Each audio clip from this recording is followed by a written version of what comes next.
नमस्कार, स्वागत आहे तुमचं आपलं चॅनल सुचित्राज होम किचनमध्ये। आजची रेसिपी आहे तळणीचे मोदक। गणपती बाप्पाचे आगमन होणार आहे। गणपती बाप्पाच्या प्रसादामध्ये तळणीचे मोदक आवर्जून करा। तळणीचे मोदक 8 दिवस सहज टिकतात। तुम्हा सर्वांना नम्र विनंती आहे, चॅनलवर जर तुम्ही नवीन असाल तर चॅनलला लाईक, शेअर, सबस्क्राईब जरूर करा। तळणीचे मोदक बनवण्यासाठी एका बाउलमध्ये आपण 1 वाटी रवा घेतला आहे, 1 वाटी गव्हाचे पीठ घेतले आहे।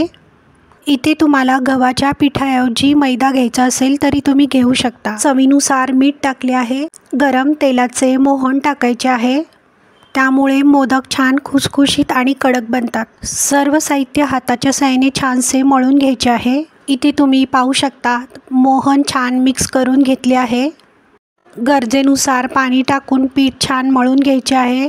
इथे तुम्ही पाहू शकता पीठ छान मळून झाले आहे।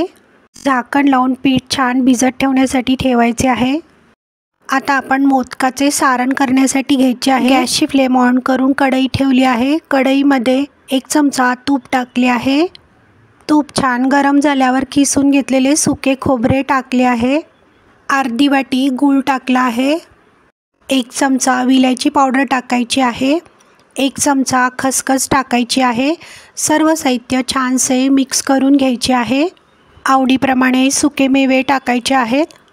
इथे तुम्ही पाहू शकता सारण छान बनवून तयार आहे। आता आपण मोदकासाठी लाट्या लाटून घेणार आहोत। इथे तुम्ही पाहू शकता पीठ छान भिजून तयार आहे। भिजवलेल्या कणकेचा एक छोटा गोळा घेऊन पोळपाटावर छानशी गोल अशी लाटी लाटून घ्यायची आहे। लाटी लाटून झाल्यावर मोदकाचे सारण भरायचे आहे। हाताच्या साहाय्याने मोदकाला छानशा कळ्या पाडून घ्यायच्या आहेत। इथे तुम्ही पाहू शकता मोदकाला छान कळ्या पाडून झाल्या आहेत। सर्व मोदक अशा प्रकारे लाटी लाटून छानसे भरून घ्यायचे आहेत। इथे तुम्ही पाहू शकता सर्व मोदक छानसे भरून तयार आहेत। गॅसची फ्लेम ऑन करून कढई ठेवली आहे। कढईमध्ये तेल तापत ठेवले आहे। तेल गरम झाल्यावर मोदक सावकाशपणे टाकायचे आहेत। लो टू मीडियम फ्लेमवर मोदक छानसे तळून घ्यायचे आहेत। इथे तुम्ही पाहू शकता मोदक छान तळून तयार आहेत। गणपती बाप्पाच्या प्रसादासाठी तयार आहे तळणीचे मोदक। रेसिपी आवडल्यास जास्तीत जास्त लोकांपर्यंत शेअर करा। कमेंट बॉक्समध्ये कमेंट करायला विसरू नका।